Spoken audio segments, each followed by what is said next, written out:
How old is it? It was manufactured in September 2015. Oh yeah.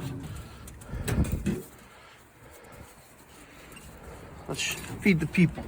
How old is it? Wow.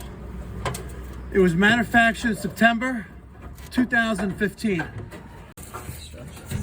at all the holes. There's like 2 here, 1 here. Yeah. How old is it? Not that old. Not that young either. You know, there are some HVAC YouTubers.